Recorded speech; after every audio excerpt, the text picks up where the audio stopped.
السلام عليكم ورحمة الله وبركاته. الحمد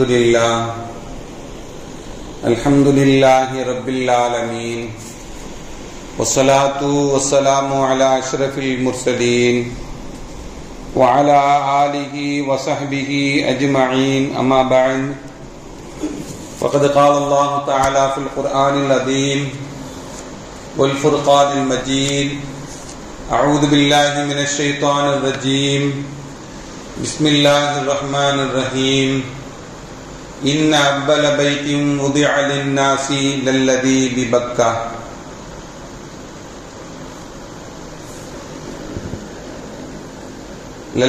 ببكة مباركا وهدى للعالمين.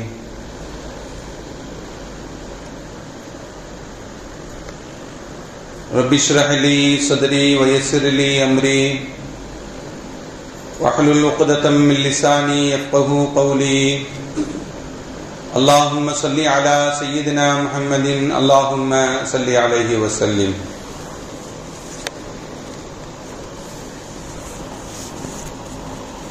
கண்ணியத்திற்கும் மரியாதைக்கும் உரிய அல்லாஹ்வின் நல்லடியார்களே,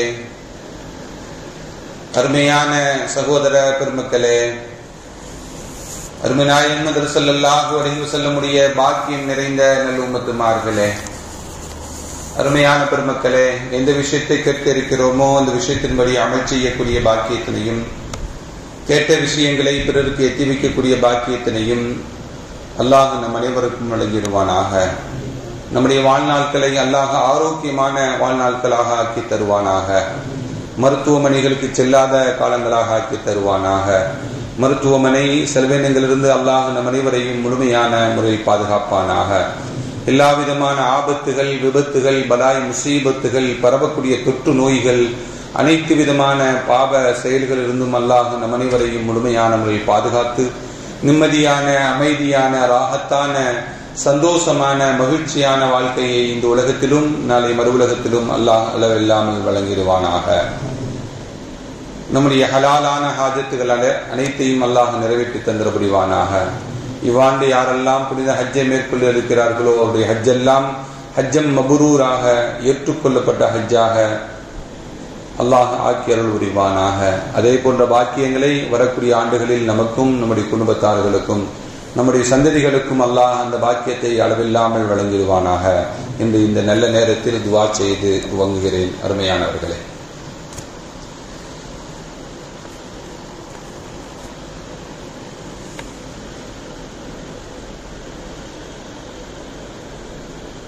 துல்கஅதா மாதத்தினுடைய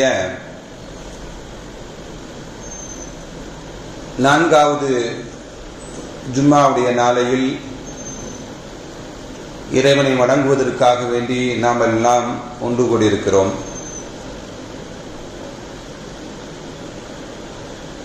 இந்த துல்கஅதா மாதம்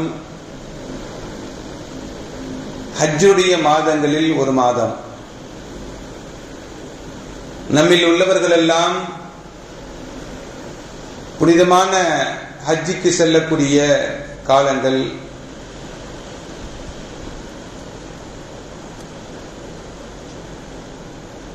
ஒவ்வொரு மூமின்களுக்கும் வாழ்க்கையில் ஒரு தடவையாவது நம்முடைய கண்ணால் காபத்துல்லாவை காண வேண்டும் என்ற ஆசை எல்லா மூமின்களுக்கும் இருக்கவும் வேண்டும். நாம் எந்த காபத்துல்லாவை முன்னோக்கி வாழ்க்கை முழுவதும் தொழுது கொண்டிருக்கிறோமோ அந்த காபத்துல்லாவை, அதை சுற்றி உண்டான பகுதிகளை குறிப்பிட்ட நாட்களில் செய்யக்கூடிய கடமையான ஹஜ்ஜிக்கு செல்லக்கூடிய காலம்.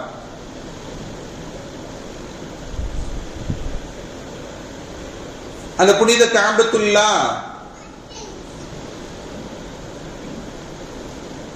அல்லாஹ்வினால் தேர்வு செய்யப்பட்டு ஆதம் அலைஹிஸ்ஸலாத்து வஸ்ஸலாம் இந்த உலகத்திற்கு வருவதற்கு முன்பாகவே மலக்குமார்கள் அந்த இடத்தில் தவாப் செய்தார்கள். ஆதம் அலைஹிஸ்ஸலாம் அவர்கள் இந்த உலகத்திற்கு வந்த பிறகு ஆதம் அலைஹிஸ்ஸலாம் அவர்கள் புனிதமான காபத்துல்லாவை தவாப் செய்ததாக நமக்கு வரலாற்று செய்திகள் சொல்லி காட்டுகின்றன.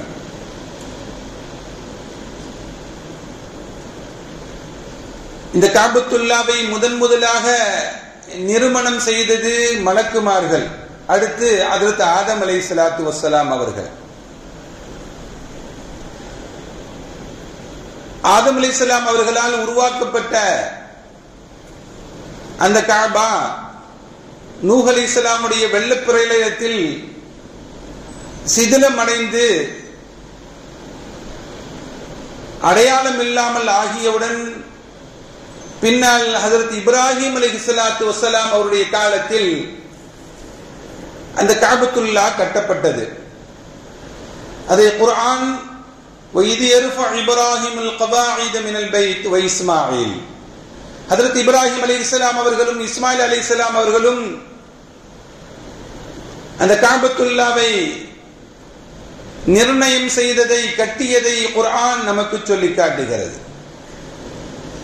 ஹஜ்ரத் இப்ராஹிம் அலைஹிஸ்ஸலாத்து வஸ்ஸலாம் அவர்களுடைய காலத்திற்கு பிறகு அந்த காபத்துல்லா குறைஷியருடைய காலத்தில் கட்டப்பட்டது.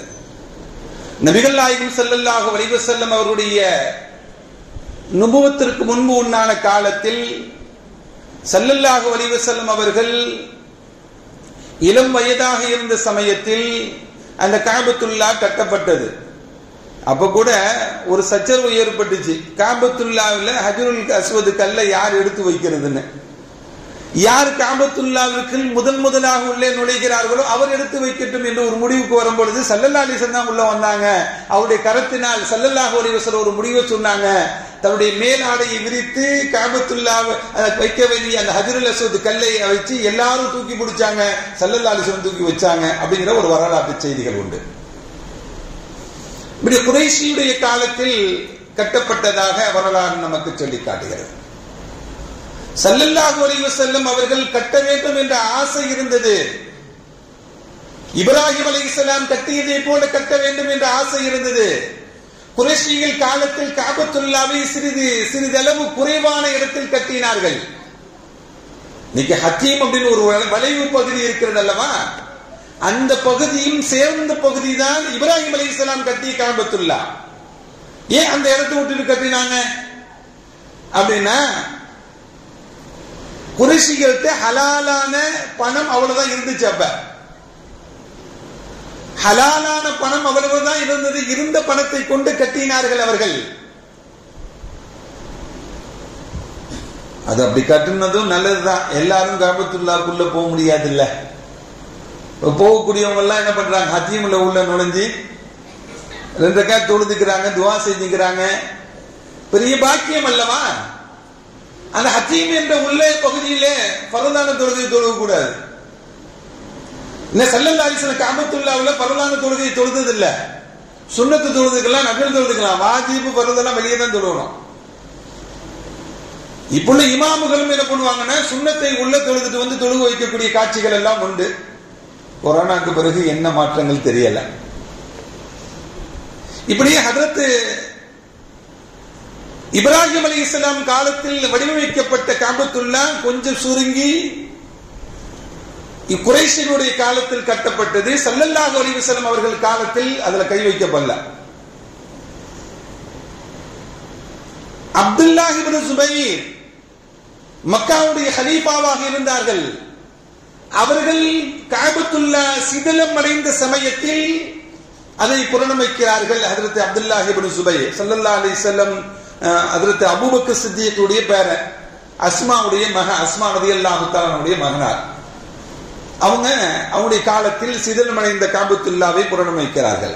அதுக்கு பிறகு ஹஜ்ஜாஜ் இப்னு யூசுஃபுடைய காலத்தில் கட்டப்பட்ட காபா இன்னும் அதை ஆல்ட்ரேஷன் பண்ணி அப்படியே இருக்கு இன்ன வரையும். இதுதான் வரலாறு. காபத்துல்லா கட்டப்பட்ட வரலாறாக நாம் எடுத்துக்கொள்ள வேண்டும். அருமையான பெருமக்களே, காபத்துல்லா இருக்கக்கூடிய அந்த ஊருக்கு பெயர் மக்கா என்று நாம் எல்லாம் சொல்லிக்கிறோம்.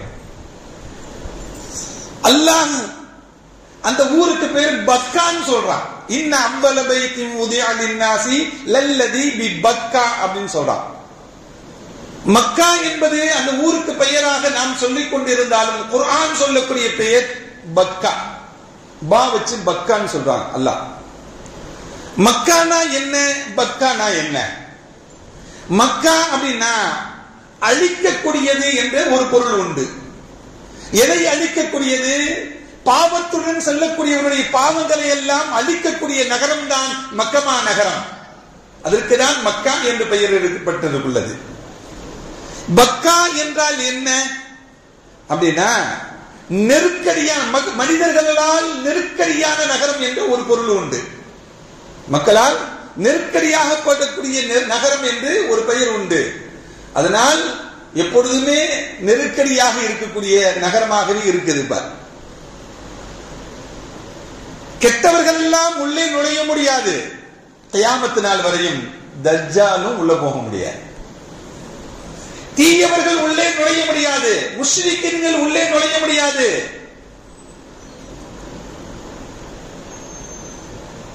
கியாமத் நாள் வரையும் இது நடைமுறை சட்டம். அது இப்படி பக்கா அப்படிங்கிற ஒரு பெயர் உண்டது. அதுக்கு அல்லாஹ் குர்ஆனிலே இன்னொரு பெயரையும் சொல்லுகிறான். வஹாதல் பலதுல் அமீன். அல்லாஹ் திருக்குர்ஆனிலே பாதுகாப்பான நகரம், ஊர் என்று சொல்லுகிறான். பாதுகாப்பான நகரம், பாதுகாப்பான ஊர் என்று அல் பலதுல் அமீன் என்று சொல்லி காட்டுகிறான். அது உண்மையிலேயே பாதுகாப்பான நகரம் தான். தீயவர்களை விட்டும் பாவங்களை விட்டும் பாதுகாப்பாக இருக்கக்கூடிய நகரம் தான். அல்லாஹ் இன்னொரு வசனத்தில் சொல்லி தருவான், வமன் தகலஹு கான ஆமினா. யார் அந்த நகரத்திற்குள் நுழைந்து விட்டார்களோ அது பாதுகாப்பானவர்களாக ஆகிவிடுவார்கள் என்று குர்ஆன் நமக்கு சொல்லி காட்டுகிறது. குர்ஆன் நமக்கு சொல்லி காட்டுகிறது. இப்படி மக்கா என்றும் பக்கா என்றும் பலதுல் அமீன் என்றும் குர்ஆன் சொல்லக்கூடிய இந்த வாசகம், இதற்கு குர்ஆன் சொல்லக்கூடிய இன்னும் ஒரு பெயர் என்னன்னா உம்முல் குரா. உம்முல் குரா அப்படிங்கிற ஒரு பெயரும் அந்த மக்கமா நகருக்கு உண்டு. உம்முல் குரானா என்ன? நகரங்களின், ஊர்களின் தாய் என்று அர்த்தம். குரானா கரியத், கிராமம், ஊரு, வில்லேஜ் அர்த்தம். ஊர்களின், நகரங்களின் தாய் என்று பெயர். அது அப்படி ஒரு பெயரும் அந்த ஊருக்கு உண்டு. ஏன் உம்முல் குரா, நகரங்களினுடைய தாய் என்று பெயர் அப்படின்னா அல்லாஹ் சொல்லி காட்டுகிறான் அல்லவா, இன்ன அவ்வல பைத்தின் உதிஅ லின்னாஸ். முதலாக கட்டப்பட்ட பள்ளிவாசல் என்று அல்லாஹ் திருக்குர்ஆனிலே சொல்லி காட்டுகிறான் அல்லவா. அப்பனா இந்த பூமியில் முதல் ஊரே என்ன ஊர் தான்? மக்கா தான் முதல் ஊர். அது முதலாக அல்லாஹ் ஊராக அமைத்தது இதுதான், மக்காவை தான் அமைத்திருக்கிறார் என்று இந்த குர்ஆன் வசனம் நமக்கு சொல்லி காட்டுகிறது. நபிகள் நாயகம் ஸல்லல்லாஹு அலைஹி வஸல்லம் அவர்களுக்கு உம்மி நபி என்று சொல்லுவாங்க. இந்த உம்மி நபி என்று சொல்வதற்கு இப்படி ஒரு விளக்கத்தையும் பெருமக்கள் சொல்லி தருவாங்க. அது உம்முல் குராவில் பிறந்ததனால் அவர்கள் உம்மியாக இருக்கிறார்கள். ஸல்லல்லாஹு அலைஹி வஸல்லம் படிக்க தெரியும், எழுத தெரியும். ஆனா உம்முல் குராவில் பிறந்ததனால், நகரத்தினுடைய தாய் நகரத்தில் பிறந்ததனால் அந்த நகரத்தை சார்ந்தவர்கள் என்று உம்மி நபி என்று சொல்லப்படுகிறது என்றெல்லாம் பெருமக்கள் நமக்கு என்ன பண்றாங்க, இப்படி ஒரு விளக்கத்தையும் நமக்கு சொல்லி தர்றாங்க. அருமையான பெருமக்களே, இந்த மக்கமா நகரத்திற்கு ஹாஜிகள் எல்லாம் அணியடியாக கூட்டம் கூட்டமாக செல்லக்கூடிய நாட்கள் இது. காபத்துல்லாவை பார்த்தவுடன் நமக்கு ஒரு பரவசம் ஏற்படும், சந்தோஷம் ஏற்படும், மகிழ்ச்சி ஏற்படும். ஒரு தாயை பிரிந்த பிள்ளைக்கு எவ்வளவு ஏக்கம் இருக்கும். தாயை பார்த்தவுடன் தாயை பார்க்க வேண்டும் என்ற ஏக்கம் இருப்பதை போல காபத்துல்லாவை பார்க்க வேண்டும் என்ற ஏக்கம் ஒவ்வொரு மூமின்களுக்கும் இருக்கும். அந்த காபத்துல்லாவை பார்த்தவுடன் நமக்கு கண்களிலிருந்து கொட்டக்கூடிய கண்ணீர் இருக்கிறது அல்லவா, அது எவ்வளவு நாள் ஆசையான அந்த ஆசையை, அந்த பார்வை போக்கும். அது தாய் பாசம் கொண்ட அந்த நிலைதான் அந்த கண்களிலிருந்து கண்ணீர் வரக்கூடியது. அந்த பார்வையில் செய்யக்கூடிய துஆ இருக்கிறது அல்லவா, அது ஏற்றுக்கொள்ளப்படக்கூடிய துஆ என்று பெருமக்கள் சொல்லி தருவாங்க. கஅபத்துல்லாவை பார்த்தவுடன் என்ன பண்ணணும்? துஆ செய்யணும். அந்த துஆ ஏற்றுக்கொள்ளப்படும். பெருமக்கள் எல்லாம் துஆ, அற்புதமான துஆக்களை தன்னுடைய வாழ்க்கைக்கு தேவையான துஆக்களை செய்திருக்கிறாங்க. இமாம் ஷாஃபி ரஹ்மத்துல்லாஹி அலைஹி என்ன துஆ செஞ்சாங்க தெரியுமா? கஅபத்துல்லாவை பார்த்தவுடன், யா அல்லாஹ், என்னை உருவாக்கி ஒரு மனிதனாக உருவாக்கி என்னை பெற்றோர்களுக்கு நீ சொர்க்கத்தை கொடுப்பாயாக என்று தன்னுடைய பெற்றோர்களை வைத்துக் கொண்டே துஆ செஞ்சாங்க இமாம் ஷாஃபி ரஹ்மத்துல்லாஹி அலைஹி. எவ்வளவு பெரிய பாக்கியம்! இமாம் மாலிக் ரஹ்மத்துல்லாஹி அலைஹி கஅபத்துல்லாவை முதலாக பார்த்தவுடன், ரப்பே, இந்த கஅபாவில் நான் நுழைகிறேன், இந்த கஅபாவை கண்ணியப்படுத்தக்கூடியவனாக என்னை என்னுடைய வாழ்க்கை முழுவதும் ஆக்கி வைப்பாயாக என்று துஆ செய்தாங்க இமாம் மாலிக் ரஹ்மத்துல்லாஹி அலைஹி. இன்னைக்குதான் டிக்டாக் எல்லாம் போடுறாங்க கஅபத்துல்லா மத்தாஃப்ல நின்று கொண்டு. அவ்வளவு மோசமான சூழ்நிலைகள் எல்லாம் அல்லாஹ் பாதுகாக்க வேண்டும். இமாம் அபூ ஹனீஃபா ரஹ்மத்துல்லாஹி அலைஹி அவர்கள் கஅபத்துல்லாவை முதலாக பார்த்தவுடன் என்ன துஆ செஞ்சாங்கன்னா, ரொம்ப அற்புதமான துஆ. ரப்பே, என்னுடைய வாழ்க்கையில் எதையெல்லாம் நான் உன்னிடம் கேட்கிறேனோ அதையெல்லாம் எனக்கு தருவாயாக. எவ்வளவு பெரிய துஆ! என் வாழ்க்கையில எதெல்லாம் உன்கிட்ட கேட்கிறேனோ அதெல்லாம் எனக்கு கொடுப்பாயாக என்று ஹஜ்ரத் அபூ ஹனீஃபா ரஹ்மத்துல்லாஹி அலைஹி துஆ செய்வாங்க. இப்படி பெருமக்கள் எல்லாம் கஅபத்துல்லாவை பார்த்தவுடன் செய்யக்கூடிய துஆக்கள் பெருமக்கள் நமக்கு கற்றுத்தரக்கூடிய செய்திகள் எல்லாம். உலகத்துல ஒரு பள்ளிவாசல்ல தொழுதா அதிகமான நன்மை அப்படிங்கிறது கஅபத்துல்லாவிற்கு மட்டும்தான் உரியது. அதுக்கடுத்துதான் அடுத்தடுத்து உயர்ந்த நன்மைகளை பெற்று தரக்கூடிய இடம் அது கஅபத்துல்லா தான். 1,00,000 நன்மை. ஒரு ரக்அத் தொழுதால் 1,00,000 ரக்அத்துகள் தொழுத நன்மை நமக்கு கிடைக்கும். ஒரு சுப்ஹானல்லாஹ் சொன்னா 1,00,000 சுப்ஹானல்லாஹ் சொன்ன நன்மை கஅபத்துல்லாவில் கிடைக்கும். ஒரு ஜனாஸா தொழுகை தொழுதால் 1,00,000 ஜனாஸா தொழுகை தொழுத நன்மை கிடைக்கும். ஒரு குர்ஆனை ஓதினோம் என்றால் 1,00,000 குர்ஆன் ஓதிய நன்மை கிடைக்கும். வாழ்க்கையில் ஓத முடியுமா? ஒரு குர்ஆன் 1,00,000 குர்ஆன 1,00,000 ஜனாஸா தொழுக முடியுமா? என்ன இந்த பாக்கியங்கள் எல்லாம் எங்குதான் கிடைக்கும்? அந்த இடத்துக்கு சென்றால் தான் கிடைக்கும். அப்படி என்றால் புனிதமான ஹஜ்ஜியுடைய பாக்கியம் பெற்றவர்கள் தானே, பெரும் பாக்கியத்தை பெற்றவர்கள் தான் அவர்கள். அருமையான பெருமக்களே, கஅபத்துல்லா நோன்பு வைக்கணும். திங்கட்கிழமை வாய்ப்புகள் கிடைக்கும் பொழுது நாம் பயன்படுத்திக் கொள்ள வேண்டும். ஒட்டுமொத்த உலகத்திற்கு இறங்கக்கூடிய ரஹ்மத்து முழுமையும் கஅபத்துல்லாவில் தான் இறங்குகிறது. இந்த உலகத்தில் யார் ரஹ்மத்தை கேட்காத எந்த நபிமார்கள் உண்டு? குர்ஆனை விரித்து பார்த்தால், ஆய்வு செய்து பார்த்தால் எல்லா நபிமார்களும் கேட்ட துஆக்களில் அல்லாஹ்வுடைய ரஹ்மத்தை கேட்டிருக்கிறார்கள். ஹஜ்ரத் ஆதம் அலைஹிஸ்ஸலாம் முதல் கொண்டு முஹம்மது ஸல்லல்லாஹு அலைஹி வஸல்லம் அவர்கள் வரையும் ரஹ்மத்தை கேட்காத நபிமார்களே கிடையாது. ஹஜ்ரத் ஆதம் அலைஹிஸ்ஸலாம் அல்லாஹ்விடத்திலே ரஹ்மத்தை கேட்டாங்க. ரப்பனா வலம்னா அன்ஃபுஸனா வ இல்லம் தக்ஃபிர் லனா வ தர்ஹம்னா. அவங்கள்ட்ட அல்லாஹ் இடத்துல பாவ மன்னிப்பு தேடினாங்க. என் மீது இரக்கம் காட்டுவாயாக என்று ரஹ்மத்தை அல்லாஹ்விடத்தில் கேட்டதை குர்ஆன் பதிவு செய்திருக்கிறது. அருமையான பெருமக்களே, ஹஜ்ரத் நூஹ் அலைஹிஸ்ஸலாம் அவர்கள் துஆ செய்தாங்க. தக்ஃபிர்லி வ தர்ஹம்னி அகும் மினல் ஹாசிரீன். அல்லாஹ் எனக்கு அருள் புரிவாயாக என்று துஆ செய்தாங்க.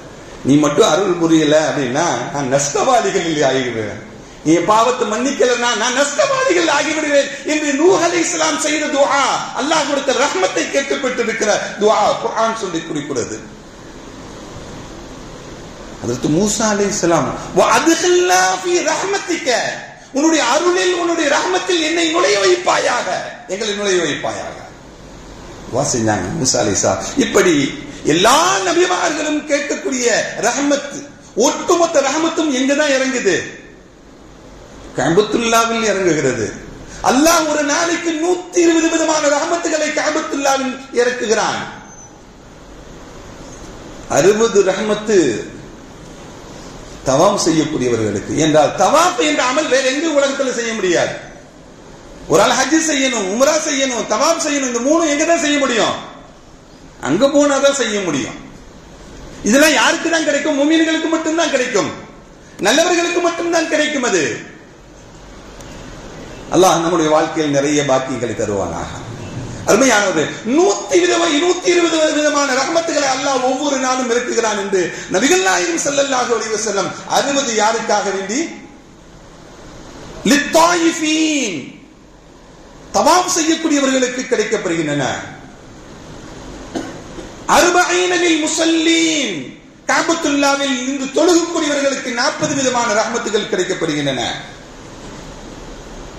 20 லில் நாதிரீன், 20 விதமான ரஹ்மத்துகள் அந்த காபத்துல்லாவை பார்க்கக்கூடியவர்களுக்கு கிடைக்கின்றன. பார்த்தாலே நன்மை என்றால் அது காபத்துல்லா. அது நடக்க முடியல, உடல் நலம் சரியில்லாதவங்க தவாப் செய்ய முடியாது, உம்ரா நிறைய செய்ய முடியாது, அவங்களாட்டி என்ன பண்ணுவாங்க? பார்த்து கொண்டே இருக்க வேண்டியதான். பார்த்தாலே நன்மை. பெருமக்கள் சொல்றாங்க, 19 நன்மை பார்க்கக்கூடியவர்களுக்கு மீதி ஒரு நன்மை இருக்கிறது, ஒரு ரஹமத் இருக்கிறது அல்லவா, அந்த ஒரு ரஹமத்து தான் உலகத்தில் இருக்கக்கூடிய எல்லோருக்கும் கிடைக்குது என்று பெருமக்கள் நமக்கு இப்படியும் விளக்கம் சொல்றாங்க. இன்னும் விளக்கம் சொல்றாங்க, அந்த ஒரு ரஹமத்தும் அல்லாஹ் எங்கு மஸ்ஜிதுகள் இருக்கிறதோ அந்த மஸ்ஜிதில் இருக்கக்கூடிய இமாமுடைய இடத்துக்கு தான் அல்லாஹ் கொடுக்கிறான். இமாமுகள் மூலமாக அங்குள்ள முசல்லிகள் யாரெல்லாம் சந்திக்கிறார்களோ அவர்களுக்கெல்லாம் அந்த ரஹமத்தை டிஸ்ட்ரிபியூட் பண்ணப்படுது என்று பெருமக்கள் விளக்கம் சொல்றாங்க. அப்படின்னா பள்ளி தொடர்புடையவர்களுக்கு ரஹமத்து நிறைய கிடைக்கும் அப்படிங்கிறது தான் இந்த பெருமக்கள் சொல்லக்கூடிய விளக்கங்கள். இப்படி அருள் நிறைந்த இடம், ரஹமத்து இறங்கக்கூடிய இடம் என்பதெல்லாம் நமக்கு பெருமக்கள் சொல்லித்தரான். காபத்துல்லாவுக்கு போனாதான் ஹஜ்ருல் அஸ்வத் கல்லை முத்தமிட முடியும். சொர்க்கத்திலிருந்து இறங்கிய ஒரு கல், அது என்ன? அது ஹஜ்ருல் அஸ்வத் கல். அதை மட்டும் தான் தொட முடியும். 2 கல் இருக்கு சொர்க்கத்திலிருந்து இறங்கின கல். ஒன்னு மகாம இப்ராஹிம், இன்னொன்னு ஹஜ்ருல் அஸ்வத் கல். யாக்கூத்தானி ஃபில் ஜன்னah, நபிகள் நாயகம் ஸல்லல்லாஹு அலைஹி வஸல்லம் சொன்னாங்க, அந்த 2 கற்களும் சொர்க்கத்திலிருந்து வந்த கற்கள் என்று சொல்றாங்க ஸல்லல்லாஹு அலைஹி வஸல்லம். அவங்க அது கூண்டுக்குள்ள அடைஞ்சிருக்கு, தொட முடியாது, பார்க்க தான் முடியும். இத தொட முடியும், முத்தமிட முடியும். அந்த ரவுண்டா இருக்குது உள்ள கல் இல்ல, அதுல துகுளா இருக்கும், 7 துகுள்கள் இருக்கும், சின்ன சின்னதா இருக்கும். முழுமையாக கை வச்சு தடவினாதான் ஹஜ்ருல் அஸ்வத் கல்ல படும். ஒரு சைட்ல பாத்தீங்கன்னா இன்னொரு சைட்ல இருக்கிறதுக்கு வாய்ப்பு இருக்காம இருக்கும். அதனால சின்ன உடைக்கப்பட்டு விட்டது ஒரு கட்டத்தில். அது ஒட்ட வைக்கப்பட்டு இருக்கு, அது துகுளாக வைக்கப்பட்டு இருக்கு. அந்த சொர்க்கத்தினுடைய கல்லை, சொர்க்கத்தில் உள்ள ஒரு பொருளை இந்த உலகத்திலேயே நாம் தொட வேண்டும் என்ற ஆசை என்றால் அங்கு சென்றால் தான் அந்த ஹஜ்ருல் அஸ்வத் கல்லு தான் அந்த சொர்க்கத்தினுடைய கல். அதனுடைய நன்மைகள் என்ன? அத்துன்யா வமா ஃபீஹா, துன்யாவும் அதில் உள்ள என்ன நன்மைகள் எல்லாம் இருக்கிறதோ அத்தனை நன்மைகளும் அதில் இருக்கிறது.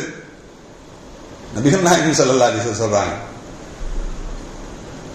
இந்த ஊருடைய வேல்யூ என்னன்னு கேட்டா என்ன சொல்லுவோம்?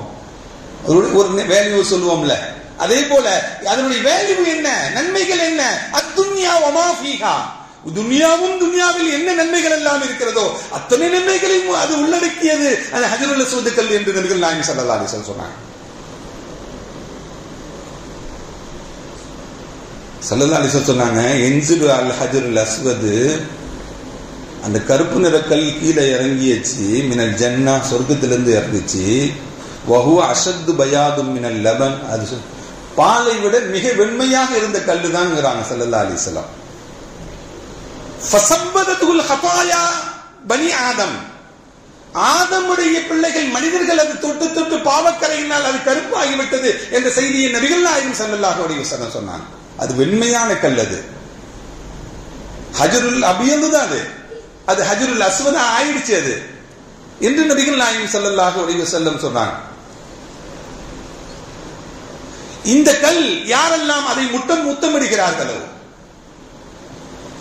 அதை யாரெல்லாம் இஸ்திலாம் செய்கிறார்களோ அந்த கல்லு நாளை மறுமை நாளையிலே அல்லாஹ்விடத்திலே சாட்சி சொல்லும். ஸல்லல்லாஹு அலைஹி வஸல்லம் இன்ன ஹாதல் ஹஜர் லிசானன் வ ஷஃபதைன் வ யஷ்ஹுதானி லிமன் இஸ்தலமு யௌமல் கியாமா. அதுக்கு நாவு இருக்கும் நாளை மறுமை நாளே, அதுக்கு உதடு இருக்கும் நாளை மறுமை நாளில் இவர்கள் எல்லாம் என்னை முத்தமிட்டவர்கள் என்று சாட்சி சொல்லும் என்றாங்க நபிகள் நாயகம் ஸல்லல்லாஹு அலைஹி வஸல்லம். அல்லாஹ் நமக்கும் அதை முத்தமிடக்கூடிய பாக்கியத்தை தருவானார். அருமையான பெருமக்களே, இப்படி அந்த காபத்துல்லாவில் இருக்கக்கூடிய உயர்தரமான மகாம இப்ராஹிம், அதில் நின்றுதான் ஹஜ்ரத் இப்ராஹிம் அலைஹிஸ்ஸலாம் காபத்துல்லாவை கட்டினார்கள். இஸ்மாயில் அலைஹிஸ்ஸலாம் அதில் நின்றுதான் கட்டினாங்க. அதுவும் சொர்க்கத்தினுடைய கல் என்று நம்ம சொன்னோம். அதே போல காபத்துல்லாவில் மிக முக்கியமாக செய்யக்கூடிய அமல் தவாஃப். அந்த தவாஃபின் பொழுது என்னதான் செய்யணும்? நம்ம உது செய்துதான் தவாஃபை நிறைவேற்ற முடியும். உது இல்லாமல் எப்படி தொழுக முடியாதோ என்ன பண்ண முடியாது? உது இல்லாமல் தவாஃபை நிறைவேற்ற முடியாது. உது முடிஞ்சிச்சுன்னா உது செஞ்சுட்டு வந்து எங்க விட்டோமோ அதை கண்டினியூ பண்ணி என்ன பண்ணணும்? தவாஃப் செய்யணும். அது எந்த தவாஃபாக இருந்தாலும். தவாஃபில் என்னதான் செய்ய வேண்டும்? பேசலாமா? பேசிக்கொள்ளலாம். தேவையில்லாதது பேசக்கூடாது. ஆனா இன்னைக்கு செல்ஃபிகள் தான் நிறைய இருக்கு தவாஃப்ல. நானும் காபத்துல்லாவில் நிற்கிறேன், இருக்கா இல்லையா? போன உடனே ஒரு செல்ஃபி. அருமையானவர்களே, நாம் அதற்காக வேண்டி செல்லவில்லை. அடையாளமாக ஒன்று வைத்துக் கொள்ளலாமே தவிர, நாம் சென்ற யாபகத்திற்காக வைத்துக் கொள்ளலாமே தவிர, அதுவே காரியமாக நேரங்களை வீணடிக்கக்கூடிய சூழ்நிலையாக அமைந்துவிடக் கூடாது. காபத்துல்லா துஆ அங்கீகரிக்கப்படக்கூடிய முழுமையான பகுதி. அந்த பகுதி நம்முடைய தேவைகள் இருக்கின்றன, நம்முடைய குடும்பத்தார்களுடைய தேவைகள் இருக்கின்றன. நம்முடைய எத்தனையோ பேர்கள் துஆவுக்காக வேண்டி சொல்லியிருப்பாங்க, எனக்காக துஆ செய்யுங்க துஆ செய்யுங்கன்னு சொல்லி அனுப்பியிருப்பாங்க. அவர்களுடைய தேவைகள் எல்லாம் நிறைவேற்றுவதற்காக வேண்டி அல்லாஹ்விடத்தில் பிரார்த்தனை செய்ய வேண்டியது இருக்கிறது. நாட்டுடைய பிரச்சனை இருக்கிறது, முஸ்லிம்களுடைய பிரச்சனைகள் இருக்கிறது. எல்லாருக்காக வேண்டியும் துஆ செய்யக்கூடிய நிலை அது. அதனால துஆவில் அதிகமாக ஈடுபட்டுக் கொள்ள வேண்டும். என்னதான் துஆ செய்யணும்? நாம் எதை விரும்புகிறோமோ அதை செய்து கொள்ளலாம். என்ன செய்து கொண்டா என்ன தஸ்பீஹாத்துக்கு செய்து கொள்ளலாம். அப்படின்னா சுப்ஹானல்லாஹி வல்ஹம்துலில்லாஹி வலா இலாஹா இல்லல்லாஹு வல்லாஹு அக்பர், இந்த மூன்றாம் கலிமா மிகச் சிறந்தது. இன்னும் அதிகப்படியாக வேண்டும் என்றால் ஹஜ்ரத் ஆதம் அலைஹிஸ்ஸலாம் லா ஹவ்ல வலா குவத்த இல்லா பில்லாஹ் என்று சொன்னாங்க. இந்த லா இலாஹா இல்லல்லாஹு வல்லாஹு அக்பர் இருக்குல்ல, அது மலக்குமார்கள் தவாப் செய்யும் போது சொன்னது. லா ஹவ்ல வலா குவத்த இல்லா பில்லாஹ் இருக்குல்ல, இது யார் சொன்னது? ஆதம் அலைஹிஸ்ஸலாம் அவர்கள் தவாபின் பொழுது சொன்னது. ஹஜ்ரத் இப்ராஹிம் அலைஹிஸ்ஸலாம் அவர்கள் தவாப் செய்யும் பொழுது லா ஹவ்ல வலா குவத்த இல்லா பில்லாஹில் அலியுல் அஸீம் என்று சேர்த்து சொன்னாங்க என்றெல்லாம் செய்திகள் நமக்கு கிடைக்கப்படுகின்றன. இப்படி தஸ்பீஹாத்துகளை செய்து கொள்ளலாம், நிறைய துஆக்களை ஓதிக்கொள்ளலாம். தெரிந்த குர்ஆனுடைய வசனங்களை ஓதிக்கிட்டே போனோம் அப்படின்னா நேரங்கள் ஓடிடும். துஆ செஞ்சுக்கிட்டே போகலாம். நமக்கு என்னென்ன கேட்க வேண்டும் என்று நினைக்கிறோமோ ஹலாலான தேவைகள் அனைத்தையும் அந்த இடத்துல தான் துஆ அங்கீகரிக்கப்படக்கூடிய இடம் அது. இன்னும் குறிப்பாக சொல்ல வேண்டும் என்றால் சில குறிப்பிட்ட இடங்கள் எல்லாம் இருக்கிறது. அதில் குறிப்பிட்ட இடம் முல்தஸம் அப்படிங்கிற ஒரு குறிப்பான இடம், அல்லது முல்தஸம் என்றும் சொல்லலாம். அது என்னன்னா காபத்துல்லா ஹஜ்ருல் அஸ்வத் கல்லுக்கும் காபத்துல்லாவுடைய வாசலுக்கும் நடுப்பட்ட பகுதி தான், இடைப்பட்ட பகுதி தான் முல்தஸம் அல்லது முல்தஸிம் அப்படிங்கிற பகுதி.